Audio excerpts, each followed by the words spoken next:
All right, guys, so we got Dilly Donger in his Dilly Donger truck, and he's going to be showing us how to upgrade or install.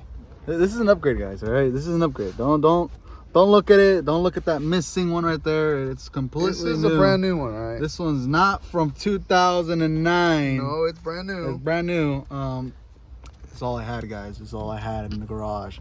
All right, so first thing you guys do is obviously take this bezel off. It has a bunch of clips. You're gonna break 5 of them, no matter what. You're gonna break some. No matter what. So you literally just pull it off, pull it off, pull it off. It's gonna come off. There shouldn't be any like anything attached to it. No. As you can tell, mine is super loose, already broken, cracked.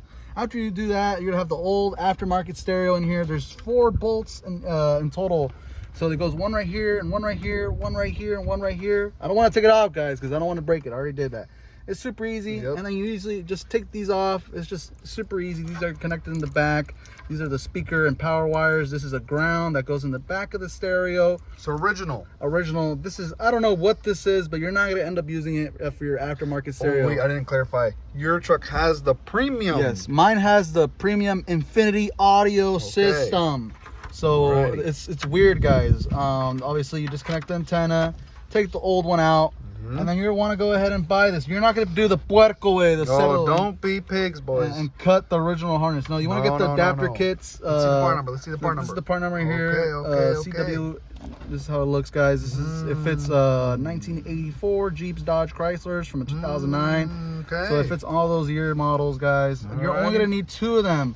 It's gonna come with 3. You're only gonna need the flat ones that look like this. Okay, which one? Wow. So obviously you're gonna go ahead. You don't have to do it right now. It's easier if you don't do it right now. But obviously, gray with gray, black with black. Yep. And then after that, it's super easy right here. You guys just follow this little thing right here. The little diagram or codes, basically all that stuff. Basically, it's super easy. I mean, your aftermarket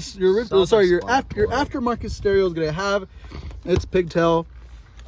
And you just want to match the colors on the adapter kit with your stereo original harness. So so you go with white, obviously, as you guys can see. You guys know this. Black, gray and black with gray and black. It's super obvious. Just color matching. Yeah, gray with gray. You know, it's weird because they have different sides for both speakers. So one speaker's on either side. Like, it's weird. You guys will see.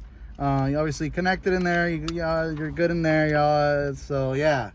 So basically, guys, we're telling you what to do because this is all self-explanatory things. You don't really need to see what. Because I mean, we imagine that if you're getting into changing your head units, because you somewhat have an idea of what to do. So everything he's explaining is really self-explanatory. Obviously, you crimp them. I only twisted them because I don't really want to use this forever. Yeah. So I don't want to use butt connectors. But the one thing, did it the puerco way. Yeah, the one thing you guys will see is the black. Where does the black go? Oh my God! Where does the black go? The black does not have on the adapter kits. Where does it go, Dilly? It's actually this one right here, the one that I told you guys. It connects to the back on a little tab of the stereo. So you want to go ahead and add a spade connector and just voila, guys. Wow. There you guys go. Wow. That's your ground. How'd you do that, Dilly? So it's easy. Just look. Voila. Wow. It does a little click as well. It's really nice. Wow. But yeah, that's the black one from your original, or no, sorry, your aftermarket stereo. If you guys are curious, where's the black go? Where's the black go? It's just this, guys. This is if you have premium. If you don't have premium, I don't know how it's gonna look, but it might look similar, it might not. So this literally goes on the back of the stereo. The original stereo. I don't have it here. I just, but you guys will see it. Yeah, you'll see it. It doesn't even clip inside. It's a little tab of metal that sticks out of the stereo. Yeah, and that's your ground, guys. Okay. Now, when you plug it in, you're gonna be like, why do I still not hear audio? Oh no, Dylan. Okay, guys. So these premium audio systems on these trucks, the Infinity audio systems, it's weird. I'm gonna show you guys what I'm talking about. Each front speaker comes with its amplifier. This is an amplifier. So what's happening is that the stereo is not turning on the amplifiers to turn on the speakers. You're like, wait, what's going on? I didn't wire it correctly. It's actually because the amplifiers are not turning on. Sometimes what happened to me, it wasn't turning on at first, right? So what I did was, this is the where is it at? Let me see. Okay, right here. So this wire, the black one, This one's the amp turn on for your, what's it called? Your car amplifiers or your truck amplifiers. The green one? Yeah, the green one. It's obviously with the blue. So people will do, just okay, connect so you blue said with green, blue. right? Yeah, the green one right here. As you can see on the black connector, the green one is the amplifier turn on for the speakers of the truck. You guys got that? You guys got that, right? So slow it down if I'm talking too fast. But people will just do blue with blue. Yeah, that's fine. I did that too. It would only turn on when I would put it on stereo mode.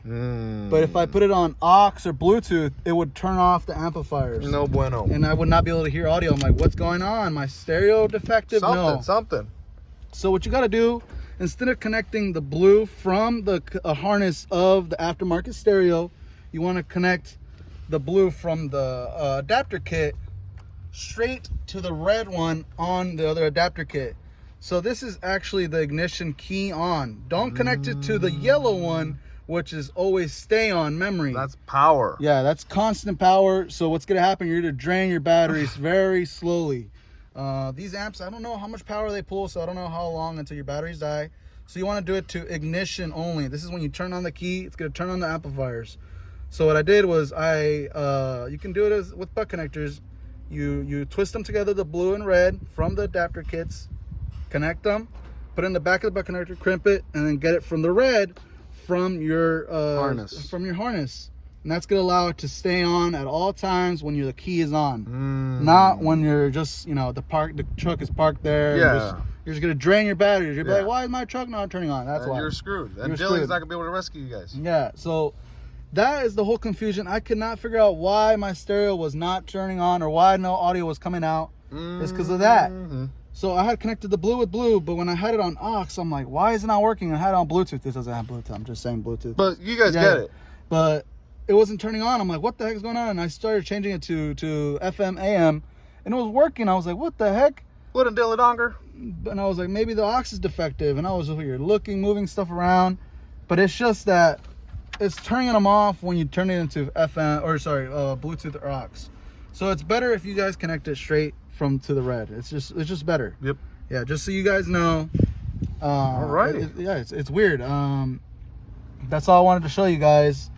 There's anything else? I showed them the ground. I showed them how to. No, you showed them everything: the power, the ground, the conversion kit, how to maintain the stereo on when using aux or Bluetooth. I would not recommend you guys cutting this. It's very confusing. Don't be pigs. I tried searching up the harness. The harness is the wiring diagram is completely weird. The wire diagram doesn't even help you at all. The wire diagram. So you just want to use the actual adapter kits. It's so much easier. Yep. Yeah, it's just color to color. Match colors, guys. It's super easy. Like at school. Super duper. Elementary stuff. Okay. But yeah, that's it, guys. That's it. So that's how you guys hook up your aftermarket head units. That's how you install them. Make sure you get the conversion kit, and make sure you they got them at Walmart, guys. rules. They have them at every Walmart. Every Walmart you'll find. Can't miss it. Yeah, you can't miss it. So just follow instructions as you guys have been told by Dilly Donger, and you guys will be safe. Now this applies for premium audio systems. We don't know that it will do the same for the regular, but you can give it a shot, maybe. Just if it fries something up, well, at least you know it's wrong. Yeah, it's on you guys. All right, guys. Hope you guys enjoyed this. You guys have to be very grateful for Dilly doing this on his own truck. Yeah, I had a struggle, guys. So he struggled for like the most. No one was posting it, guys. I was like going insane. So Dilly had to save you guys. So all right, guys.